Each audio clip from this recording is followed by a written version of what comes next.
Thank you, Mr. Chairman. We know Mr. Cohen has been dishonest in the past. That's why he's going to prison in 2 months. But there are things today that he said during the several hours of questioning that just don't add up either. He said he never defrauded any bank.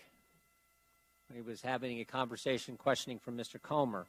Obviously, that's not true because he's going to prison for that very offense. He said today he was a good lawyer who understood the need to represent his client with legal advice. But in his written testimony, he said he never bothered to consider whether payments to women were improper, much less the right thing to do. He attested in his signed truth and testimony form that he did not have any reportable contracts with foreign government entities. Earlier, he admitted to having consulting agreements with at least 2 foreign entities owned in part by foreign governments, BTA Bank of Kazakhstan and Korea Aerospace Industries of South Korea. He said to Chairman Cummings that Donald Trump directed him and the Trump Organization CFO Alan Weisselberg to, quote, go back to his office and figure out how to make the $130,000 payment. But in his testimony, he says, Mr. Trump directed me to use my own personal funds from the home equity line of credit to avoid any money being traced back to him that could negatively impact the campaign. And in response to a question about him paying to set up the fake Twitter account at Women for Cohen, that he didn't direct the commission of that Twitter account. He says, I didn't set that up, and it was done by a young lady that works for the firm, when in fact, he did ask the IT firm Redfinch to set it up, according to the owner of Redfinch. And finally, he said he didn't want a job with the administration, even though the attorneys with the Southern District of New York stated that this was a fact. When asked about this, they said, I wouldn't call them liars, but that statement is not accurate. Mr. Chairman, I think maybe more importantly is what we should have been doing today. Mr. Meadows and I sent you a letter asking you to have Mr. Rosenstein here. I think it's important to know that last week when you announced that Mr. Cohen was coming this week, just happened to be the very same week that we learned the Deputy Attorney General of the United States was thinking about wearing a wire toward the Commander-in-Chief, was actually contemplating talking to cabinet members and invoking the 25th Amendment. That's what we should be focused on, not this sad display we've had to go through the last several hours. And again, it's not my words. You can take the words of the former General Counsel for the House of Representatives under Tip O'Neill. So I hope we've learned some things here today. But Mr. Chairman, as I said earlier, your first big hearing, the first announced witness of the 116th Congress, is a gentleman who is going to prison in 2 months for lying to Congress. I don't think that's what we should be focused on. I will make sure that you and I meet one day while we're in the courthouse, and I will take you for every penny you still don't have, and I will come after your Daily Beast and everybody else that you possibly know. So I'm warning you, tread very effing lightly, because what I'm going to do to you is going to be effing disgusting. You understand me? Mr. Cohen, who said that? I did. And did you say that, Mr. Cohen, in your testimony on page 2, you said you did things for Mr. Trump in an effort to protect him. Was that statement that I just read that you admitted to saying, did you do that to protect Donald Trump? I did it to protect Mr. Trump, Donald Trump Jr., Ivanka Trump, and Eric Trump.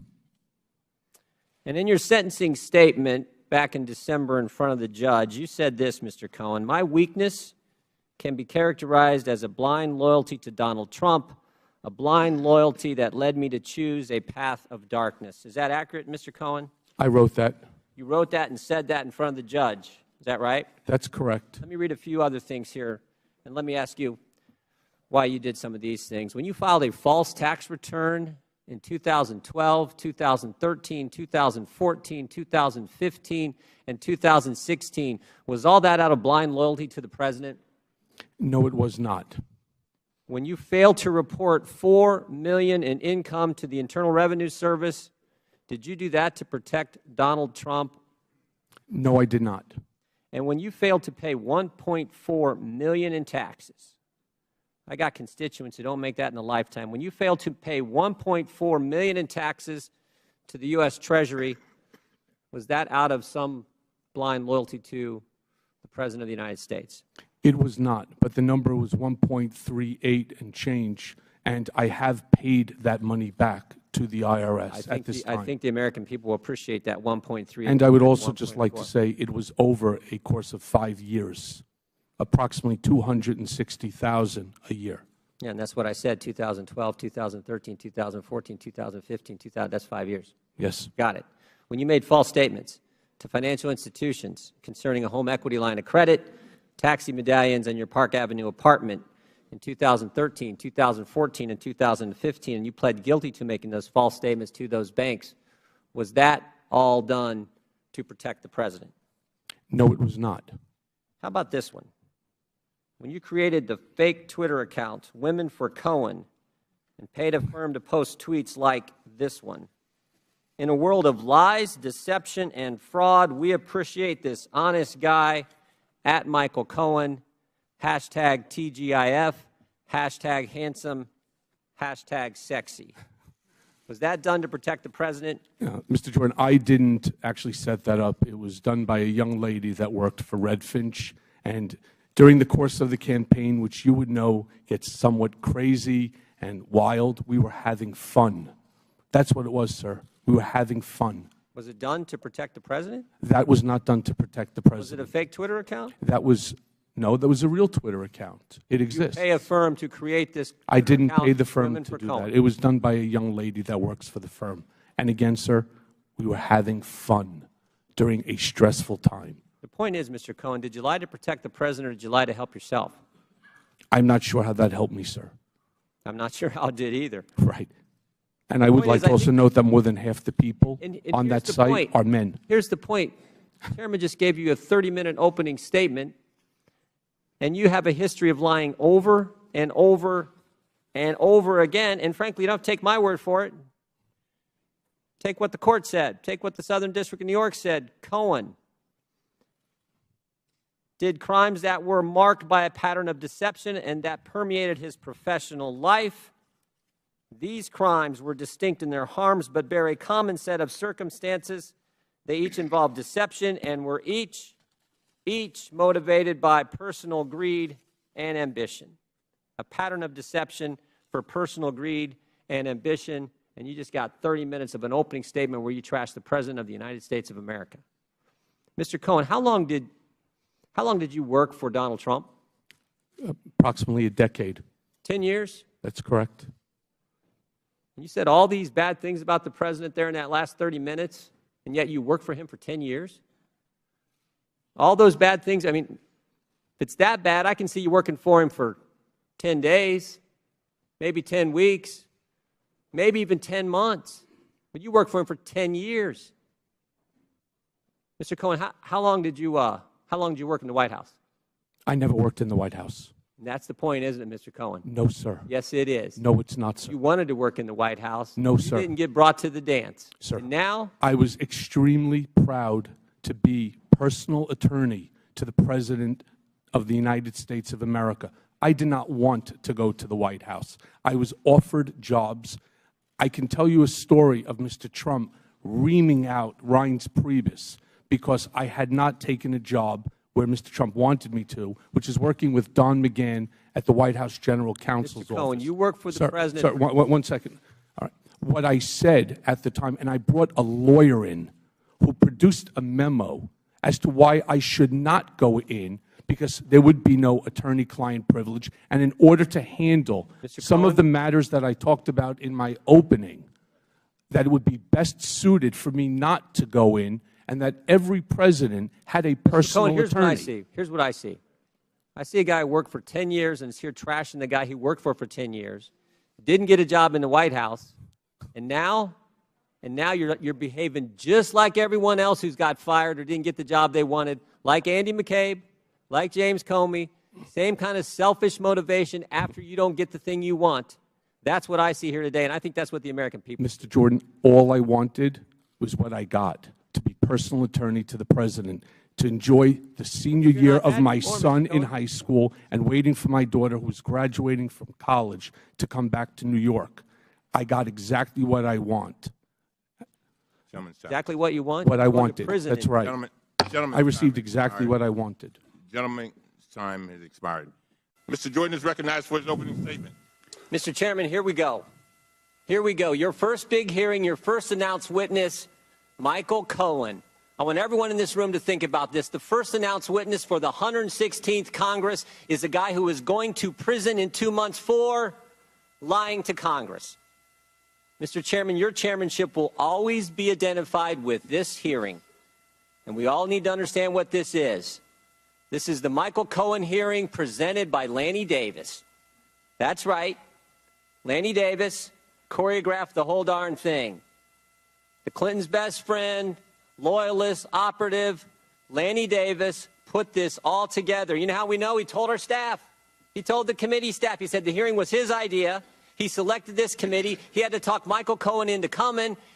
And most importantly, he had to persuade the chairman to actually have it. He told us it took 2 months to get that job done. But here we are. He talked him into it. This might be the first time someone convicted of lying to Congress has appeared again so quickly in front of Congress. Certainly, it's the first time a convicted perjurer has been brought back to be a star witness in a hearing. And there's a reason this is the first, because no other committee would do it. Think about this. With Mr. Cohen here, this committee, we got lots of lawyers on this committee. This committee is actually encouraging a witness to violate attorney-client privilege. Mr. Chairman, when we legitimize dishonesty, we delegitimize this institution. We're supposed to pursue the truth, but you have stacked the deck against the truth. We're only allowed to ask certain questions. Even with that amendment you just told us about, well, Russia's now on the table. You initially told us we can't ask questions about the special counsel, can't ask questions about the Southern District of New York, can't ask questions about Russia. Nope. Nope. Only subjects we can talk about are ones you think are going to be harmful to the President of the United States. And the answers to those questions are going to come from a guy who can't be trusted. Here's what the U.S. Attorney said about Mr. Cohen. While Mr. Cohen enjoyed a privileged life, his desire for ever greater wealth and influence precipitated an extensive course of criminal conduct. Mr. Cohen committed four distinct federal crimes over a period of several years. He was motivated to do so by personal greed and repeatedly used his power and influence for deceptive ends. But the Democrats don't care. They don't care. They just want to use you, Mr. Cohen. You're their patsy today. They got to find somebody, somewhere, to say something so they can try to remove the president from office. Because Tom Steyer told him to. Tom Steyer, last week, organized a town hall. Guess where? Chairman Nadler's district in Manhattan. 2 nights ago, Tom Steyer organized a town hall. Guess where? Chairman Cummings' district in Baltimore. The best they can find to start this process, Michael Cohen. Fraudster, a cheat, convicted felon, and in 2 months a federal inmate. Well, actually, they didn't find him. Lanny Davis found him. I'll say one thing about the Democrats. They stick to the playbook. Remember how all this started. The Clinton campaign hired Perkins Coie law firm, who hired Glenn Simpson, who hired a foreigner, Christopher Steele, who put together the fake dossier that the FBI used to go get a warrant to spy on the Trump campaign. But when that whole scheme failed and the American people said, we're going to make Donald Trump president, they said, we got to do something else. So now, Clinton loyalist, Clinton operative Lanny Davis has persuaded the chairman of the Oversight Committee to give a convicted felon a forum to tell stories and lie about the President of the United States so they can all start their impeachment process. Mr. Chairman, we are better than this. We are better than this. I yield back.